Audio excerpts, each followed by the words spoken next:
Superbe. On reste dans les traditions et le patrimoine avec le magazine que nous vous proposons tous les jours. Un patrimoine qui est tellement riche dans les régions, on ne s'en lasse pas. Aujourd'hui, une institution centenaire qu'on aime énormément, la célèbre manécanterie des petits chanteurs à la Croix de Bois. Depuis l'an dernier, elle est installée à Autun, en Saône-et-Loire. Il y a 70 enfants là-bas qui donnent des concerts dans le monde entier. On a passé quelques temps avec eux à Autun, Céline Blancpain et Brice Gérès.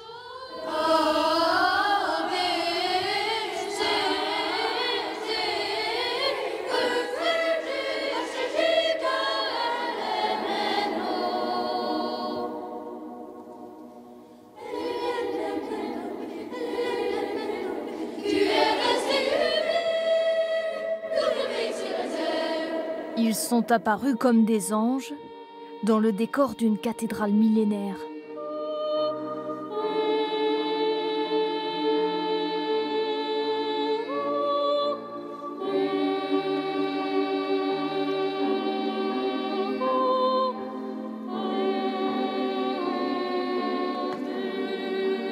Des voix pures, limpides comme le cristal, qui s'envolent jusqu'au ciel.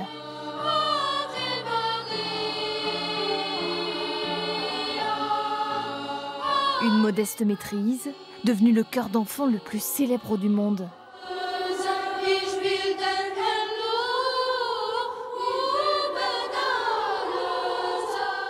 Dans le public, chaque soir une même émotion, un même frisson, à l'écoute des petits chanteurs à la Croix de Bois. Voir des enfants qui partent en tournée pendant 3 semaines, loin de leur famille et qui chantent aussi bien, c'est toujours magnifique. Les entendre comme ça, c'est merveilleux. C'est vrai que c'est une belle émotion. C'est des gamins extraordinaires qui ont des voix qui sont vraiment très belles, très travaillées. Pour en arriver là, les enfants ont répété pendant de longues semaines. Direction Autun, au pied du Morvan. C'est ici que les choristes sont installés depuis septembre 2014. Sans forcer. Recherchez les appuis dans le sol. Entre les murs de cet établissement scolaire catholique, les vocalises résonnent quotidiennement. Ils sont 70, âgés de 8 à 15 ans, originaires de toute la France. 70 apprentis chanteurs recrutés lors d'auditions.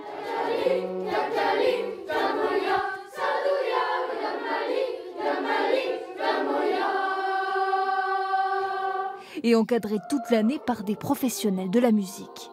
Ouvrir la bouche, avoir une bonne diction et se tenir droit, on va dire, ça je le répète très souvent. Se tenir droit, apprendre à lire une partition de Mozart, de Bach, de Schubert. Mais ose aller plus loin que ce que tu fais ici. Chacun doit suivre 10 heures de chant par semaine, le prix de l'excellence. Au début, je savais pas que j'avais une voix comme ça et je l'ai améliorée en venant ici. Ça me libère, en chant on peut tout faire. On peut chanter de tout, le chant c'est libre. Plus qu'une chorale, la manécanterie est une école de vie. Créée en 1906, l'institution prend son envol dans les années 30 grâce au dévouement d'un prêtre, l'abbé Maillet, puis de son successeur, l'abbé Delcine. Avec eux, les enfants franchissent les océans. New York, Abidjan, Tokyo. Une ouverture au monde pour porter à des milliers de kilomètres un message de fraternité. Mais pour avoir le droit de partir en tournée, les enfants le savent, une seule condition. Un carnet scolaire irréprochable. J'ai des copies à vous rendre. Qu'importe les concerts, les tournées, les heures de répétition, en classe, le programme doit être scrupuleusement respecté. On doit tous être un petit peu plus rapide, suivre le programme et gérer son temps, surtout à l'internat parce qu'on n'a pas beaucoup de temps libre. La plupart des choristes comme Tanguy sont de bons élèves, particulièrement appliqués. Combien 17-25. T'es content de toi?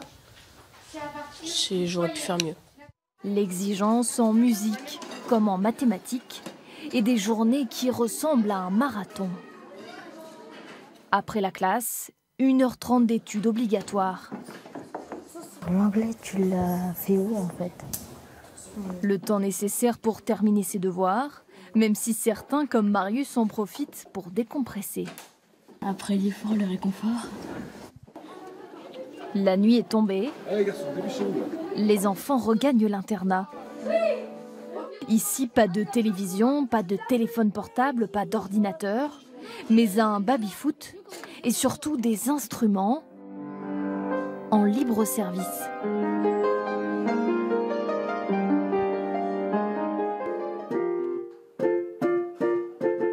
À 5 ans, j'ai commencé l'accordéon.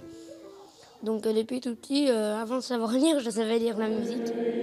Plusieurs fois par semaine, les enfants reçoivent la visite d'un aumônier. L'occasion de rappeler à ces jeunes prodiges de la musique la mission confiée par le pape Jean XXIII. C'est le but des petits chanteurs, à la fois d'être messagers de paix de par le chant, mais qu'après toute leur vie soient des messagers de paix par les actes de tous les jours, par le pardon, par la vérité, par la justice qu'ils pourront déployer autour d'eux, quoi. Des messagers de paix unis par la même passion.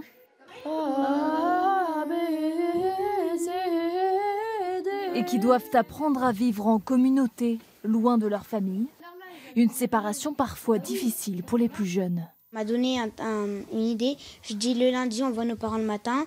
Le mardi, on les voit pas, c'est une journée longue. Le mercredi soir, on les appelle. Le jeudi soir, on fait des valises et le vendredi, on les voit. Du coup, quand on pense à ça, ça nous fait passer la semaine plus vite. Allez, on éteint. À demain matin, les garçons. Bonne nuit. Le lendemain matin, c'est dans un autocar que nous retrouvons les petits chanteurs à la Croix de Bois. L'année dernière, ces enfants ont parcouru plus de 10 000 kilomètres à travers toute la France. Si certains en profitent pour prolonger la nuit, d'autres imaginent déjà le concert de ce soir. On se dit qu'il faut donner le meilleur de soi-même et surtout de s'amuser. Aujourd'hui, les petits chanteurs font escale à Dijon. Avant le concert, ils sont reçus dans une famille d'accueil pour le dîner. Une longue tradition à la manécanterie. Quand ils ont des enfants, on peut s'amuser avec eux. On découvre d'autres personnes. On a plus l'impression d'être chez soi qu'à l'hôtel. 20h, la cathédrale se dresse dans le brouillard. Quelques minutes avant de monter sur scène, la pression monte. Je suis un peu stressée. Et puis j'essaye de garder mon calme pour le concert. On sait qu'on va être devant pas mal de personnes quand même et qu'il ne faut pas se tromper. En 2014, les petits chanteurs ont donné une centaine de concerts en France et à l'étranger. Ce soir-là, de leur voix innocente, ils nous ont émus aux larmes en reprenant les 1000 colombes de Mireille Mathieu.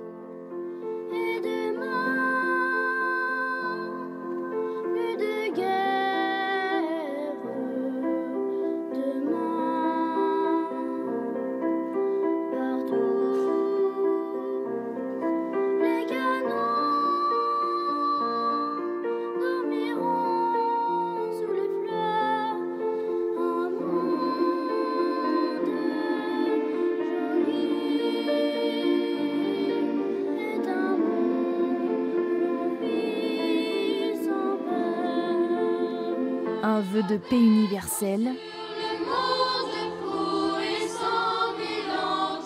plus que jamais d'actualité.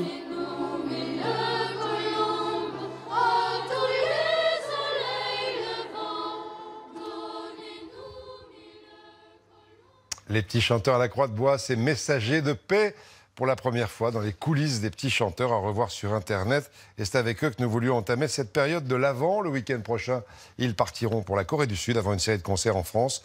Je vous donne quelques dates. 19 janvier à Saint-Cloud, 20 à Arras, 29 à Alençon, 2 février à Orléans et plein d'autres. À propos de chiffres, la Bourse de Paris commence plutôt bien la semaine, plus 0,8% à l'heure qu'il est, à 4 970 points. Dans un instant, Evelyne Delia, à 20h, Gilles Boulot, bien sûr. Et puis nous, comme tous les ans à cette période de l'année, jusqu'à la fin de l'année, on va terminer ce journal avec quelques belles illuminations de Noël dans les grandes villes et dans plein de villages. Il y en a qui sont magnifiques. On commence par celle de Lille autour du marché, ouvert depuis une quinzaine de jours. Belles images signées Tanguy Jouard. Bon après-midi. À demain.